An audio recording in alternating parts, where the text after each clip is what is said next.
think this way. Every time I talk to newer business owners, they always say, oh, well, when we get more popular, oh, well, when we get more this, oh, when we get more that, we will raise the price. But y'all, as I just told him, the second that you know and you fully believe in the value of your product, that is when you can command the price, because it'll resonate. When you say this is $150 and you believe it and you know the value, they gonna buy it, period. But y'all, either you're valuable or you're not, right? There is this whole idea that, oh, well, we'll all do it then or then.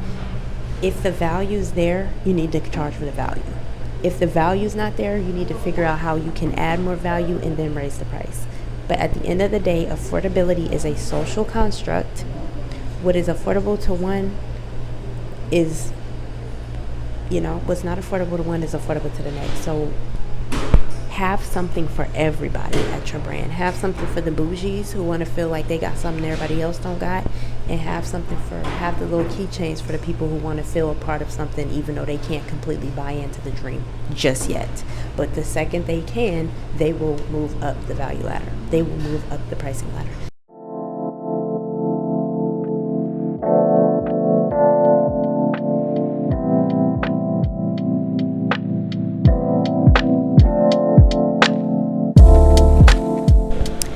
Hey everybody, y'all, these mosquito bites today, this is a different breed of mosquitoes, period. Hey everybody, it's Sydney here with Sit and Pretty Pro, helping beauty pros grow in profits, grow in pockets, so y'all can fall back in love with what you do. If this is your first time here, like I said, my name is Sydney, I'm a hairstylist, and I specifically help you all learn strategies that help you attract high value clients and attain high ticket sales in the salon, okay? So if that sounds like something you're interested in, make sure you click that subscribe button so that you can be a part of Pretty Gang, okay? I am here at an undisclosed location. I'm at Panera today, okay? I'm back on my working remotely away from home, okay? I am tired of working from home. And so I'm sitting here editing. I have one of my cameras with me, and there's a young man who approaches me, right? And he asks, hey, are you a photographer? And I say no. He said, oh, okay. I forgot what he asked me. I said, just for my business. Oh, what do you do? I told him I did hair. And so I asked him what he did, and he tells me that he has a vintage resale store / customs. And so I just kind of chuckled to myself, because I did that about 6-7 years ago. I had a vintage resale store online that I put on the back burner because it was doing very well, but it was not the time. And so that's something I plan on picking back up in a different way. But for right now, this is where I'm at. But I went to his website, okay, and I was impressed, very impressed. Impressed to the point where I might actually leave his website in my description box. Website looked nice, it's presentable, pieces well selected. It was nice. And I'll be the first one to judge. I have a very good eye for talent and quality. And so it was great. So as I'm browsing through his site, I know he told me it was affordable fashion, right? But as I'm browsing through his site, I see customs on there for the same price as the others. And so I'm taken aback, right? Because if there's one thing I've learned in business, I've been in business 11 years this summer. I want y'all to see me do my grown folks. You know how grown folks, I've been in business 11 years this summer, okay? I want y'all to really get it, right?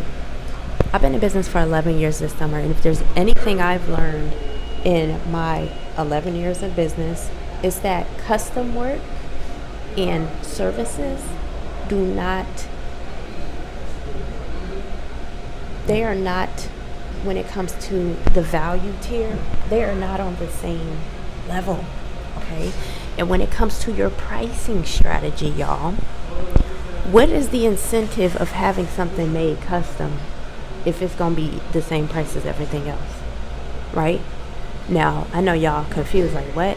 I'm saying as far as value, custom means more time, more attention to detail, and it also means exclusivity. Those are three things that you have to consider when it comes to your pricing strategy. Time, attention to detail, and exclusivity. Those are three separate services that you have to account for when factoring in your price. I want to let you all know something, okay? Because a lot of people, period, who are in business lack business acumen. And so there is a philosophy within business called a pricing ladder. I think that's the right, or a value ladder. Let me make sure I'm saying this correctly so you all can, pricing ladders. Now, see, this is something I learned because I started working in retail at about 16 or 15 or 16, and I took my retail job seriously because that was in a time where retail was serious. Okay, they took it serious. Y'all walk in stores now, people lollygagging. When I was working in retail, it was serious. So I understand, although I never made it to a management position per se, like an upper tier management, I was a team lead on the cash register. But I paid attention to our reports. I paid attention to just the way that the businesses were structured. And so pricing ladder is something that's really important to implement into your business, because if you want longevity with your customers, you have to give them something to invest in and to believe in a long-term basis, okay? And so I liken the customer journey and the customer relationship to the business as I would a regular business, right? We hear a lot of times back in the day, you hear older women say, why would he buy the cow? Why would he buy the milk when he can get a cow? You have a lot of women who think that by playing house and jumping the gun is going to make them get a man to marry them faster. And a lot of the times, statistics have shown shacking up usually don't lead to nothing, right? You got to think of it the same way when it comes to your clients, right? If you don't have nothing for them to invest in long term, they're not going to stay there long term, okay? There have been instances on my online store, because I keep record and I keep track and I look at the numbers and I look at the metrics, and I have certain customers who, this pretty much happens most of the time, somebody buys one of my products, because I'm very big on detail, right? I'm very big on quality. And so usually what happens is someone will buy one of my products, right? They might subscribe to my YouTube channel, and it might take them months to finally join my newsletter, or they join right away. They will sit on my newsletter for months, weeks, days, even some people a year at a time, until they make their first purchase. Once they make their first purchase, they go back and they purchase everything else in my store, and everything I release after they purchase that one thing, they buy, right? And so what that shows you is that you have to provide more levels in your customer journey if you want to keep a customer long term. That means you have to create a pricing structure where somebody is able to move up in the chain with you, right? That is how they become a more invested customer. That's how you keep them interested long term, which is why it's really important to pay attention to the feedback that you get from your customers, pay attention to the market, and see where you can continue to meet demands, right? Now, in the Center Pretty Academy, I'll give you all specific strategies on how you can implement this concept into your beauty business. But as I was telling him this, I didn't go into detail. I just told him, look, customs should not be the same price as regulars items. And so he was like, yeah, but we figured that we want to be affordable, and also we want to wait until we get to a place where our brand is more known, blah, blah. And I hear this and I ask them, why do y'all think this way? Every time I talk to newer business owners, they always say, oh, well, when we get more popular, oh, well, when we get more this, oh, when we get more that, we will raise the price. But y'all, as I just told him, the second that you know and you fully believe in the value of your product, that is when you can command the price, because it'll resonate. When you say this is $150 and you believe it and you know the value, they gonna buy it, period. Right? And so, y'all, number one, the point here is you need to create a value ladder and a price ladder within your business. Number two, you gotta understand the value of what it is you're selling right now. Now, if you want to have giveaways, if you want to sometimes have clearance and Black Friday, or you want to do pop-up events where you have select exclusive deals going on at your pop-ups, or you implement different creative strategies that allow you to, still create an element of accessibility without taking away from the exclusivity of your brand, such as private shopping parties, things like that, then you do that. But you need to know your business. You need to know your worth right out the gate. You need to be knowing your worth right out the gate. So I hope that this was helpful. Like I said, we're going to go further into depth about this in Insanity Academy, which is my platform on Patreon, which is also attached to the other part of my brand, which is more business to consumer. But I also have 2 business to business tiers. They are the last 2 tiers, where you all will get access to a private video library of classes, and also, depending on which tier you choose, monthly consultations. Okay, and so I'm going to go further into depth on this concept and how you can implement it into your business. But y'all, either you're valuable or you're not, right? There is this whole idea that, oh, well, we'll all do it then or then. If the value's there, you need to charge for the value. If the value's not there, you need to figure out how you can add more value and then raise the price. But at the end of the day, affordability is a social construct.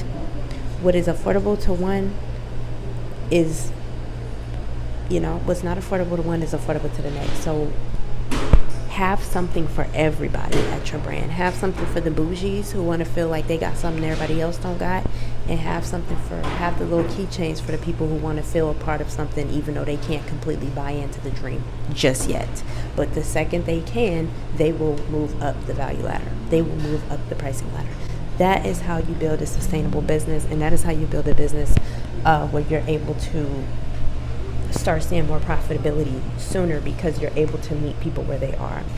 So I hope this was helpful. Like I said, enroll in Insanity Academy for more tips on how you can implement this into your beauty business. We will talk. Oh, and also be sure to subscribe and click the link in the description box to join my newsletter. Thank you. Hey y'all, so I'm currently up editing this video that you all are watching, and also working on things for my hair care line. But the point that I was making in this video is, as a beauty pro, it would be more beneficial for you to start working out of school. If you choose the school route, if you choose apprenticeship, it's going to be different for you, because you kill 2 birds with 1 stone. It makes more sense for you to go into a salon setting where you are where you are hourly or commission, some sort of structure to where you can master your craft and also witness and learn a little bit of the back end of the business. And then once you get into business for yourself, you're at a place where you don't have to come out charging pennies for your work, because you don't have no value for real, right? The benefit of this is it saves you time. Ego is why a lot of people never get anywhere in this industry. Because so many people think they're too good to be, especially in the texture industry, you too good to work on commission, you too good to work hourly, and you this and that. And that's why y'all be 60 years old still working behind a chair. Because you don't understand how to bite the bullet so that you can increase your value by piggybacking off of somebody else's value. The benefit of working under the right person is that you gain the experience and you gain the skill set faster than other people out here hard-headed trying to figure it out themselves, right? That's the benefit of it. Not just in the technical skill set, but also in the business as well. You get to learn the business behind the beauty business. And so somebody actually did ask me this on YouTube last year. I think it was whenever I made one of my streams about being recession proof. She asked me when I brought this up, trying to find the video. It's crazy because she basically asked me in reference to what I'm saying about, you know, starting with the apprenticeship model or starting through working under somebody else. Here it is. In the last live, you spoke about working under another business to cover the admin. I don't get what that meant. Is there a way to transfer clients you've worked with in that environment to your own business later on? So first and foremost, y'all, because a lot of people do this, when you work under someone else's business, those are not your clients. And you do not have a right to go into someone else's business and try to lure clients away. That's bad business practice. You are in those environments to build your skill set and build your knowledge so that you can go and build your own business. If people happen to find you later, that's one thing. But it's trifling to go and siphon whatever clients out of somebody else's business, number one. And so once you gain the skill set from working in someone else's, then when you go and create your own business and whatever amount of time that is, you don't have to come out charging pennies on the dollar because you're not valuable yet, you see? So that's the benefit of following the pipeline that way, is that you get to bypass the whole charging cheap prices. And the reason being is, as I've said to y'all several times on my channel, when you start off charging the cheap prices, you may build a clientele, but you're going to have to build an entirely new clientele once you raise your prices. So it makes more sense to make yourself valuable first and then come back and